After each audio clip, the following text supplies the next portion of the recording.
रायगड जिल्ह्यातील महाड तालुक्यामध्ये ज्येष्ठ नागरिक संघाचा जागतिक महिला दिन कार्यक्रम संपन्न। महाड ज्येष्ठ नागरिक संघ महाडच्या वतीने जागतिक महिला दिन आणि गुढीपाडवा उत्सव महाडच्या ज्येष्ठ नागरिक संघाच्या सभागृहात संपन्न झाला। यावेळी व्यासपीठावर या कार्यक्रमाच्या प्रमुख पाहुण्या सौ पुष्पा गोपाळ डंबे, महाड ज्येष्ठ नागरिक संघाचे अध्यक्ष सुभाष शेठ, उपाध्यक्ष संतोष शेठ, सचिव डॉक्टर चंद्रकांत दोशी, खजिनदार भारत मेहता आदी मान्यवर उपस्थित होते। सौ पुष्पा गोपाळ डंबे या प्रमुख पाहुण्या म्हणून उपस्थित होत्या। यावेळी महाडमधील महिला कीर्तनकार सौ श्रद्धा धारप, डॉक्टर वीणा शेठ आणि प्रसिद्ध महिला उद्योजिका श्रीमती शीलाताई साबळे यांचा या कार्यक्रमाच्या प्रमुख पाहुण्या सौ पुष्पा गोपाळ डंबे यांच्या हस्ते शाल, श्रीफळ आणि सन्मानचिन्ह देऊन सत्कार करण्यात आला। यावेळी ज्येष्ठ नागरिक संघाचे अनेक मान्यवर बंधू भगिनी उपस्थित होते। कृषी दर्पण न्यूज चॅनलसाठी राजेंद्र जैतपाळ, महाड, रायगड।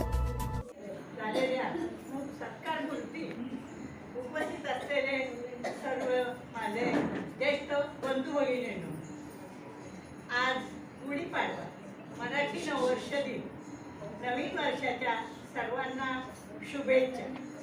आपल्या सर्वांना हे नवीन वर्ष आनंदी सुखमय जावो व आपल्या ज्येष्ठ नागरिक संघाची पण भरभराट हो अशी ईश्वरचरणी प्रार्थना करते। आजच्या कार्यक्रमाचं मुख्य औचित्य आहे जागतिक महिला दिन।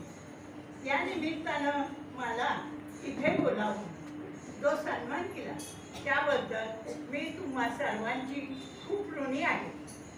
मी आज 82 वर्षाची आहे। मी जगाचे अनेक रंग पाहिले, जुना काळ पाहिलाय आणि आजचा धावपळीचा आधुनिक नवीन काळ पाहत आहे। माझ्या तरुणपणी परिस्थिती वेगळी होती। शिक्षिका किंवा नोकरी किंवा स्वतःचं मत मांडणं असं स्त्रियांना अजिबात शक्य नव्हतं। त्याचं शक्य नव्हतं, सोपं नव्हतं। त्यासाठी मी माझंच उदाहरण देणार आहे। मला त्यातून जावं लागलंय हे कळावं सगळ्यांना, त्या उद्देशानं मी माझं उदाहरण सांगणार आहे। मी फक्त 11वी पास आहे। जाहिरात पाहून सहज अर्ज केला आणि 1 महिन्याच्या आत इंटरव्ह्यू होऊन मला नोकरी सुद्धा मिळाली। आणि कुठे हे आमचे हे जिथे कोल्हापूरमध्ये होते तिथंच मी 1-2 मिनिटाच्या 6 मिनिटाच्या रस्त्यावर शाळा सुरू होती। इतकं सोपं आणि इतकं सहज झालंय ते। पण त्यानंतर बदली यांची, माझ्या मिस्टरांची इथं महाडमध्ये झाली। माझी पण बदली महाडमध्ये शाळा 2 नंबरमध्ये झाली। तेव्हा माझा मुलगा 1 वर्षाचा असेल साधारण। शाळेवर जात असल्यामुळं माझ्या सासूबाई माझ्याजवळ राहत होत्या। मला त्यावेळेला काय, मला BEdच्या कोर्सला जाण्याची ऑर्डर आहे। तेव्हा माझ्या सासूबाई आमच्याजवळ राहायला तयार नव्हत्या, कारण त्यावेळेचा काळ सासूबाईजवळ काही बोलणं जवळ राहण्यात तयार नव्हत्या। आम्ही दोघांनी त्याला खूप समजावलं, पण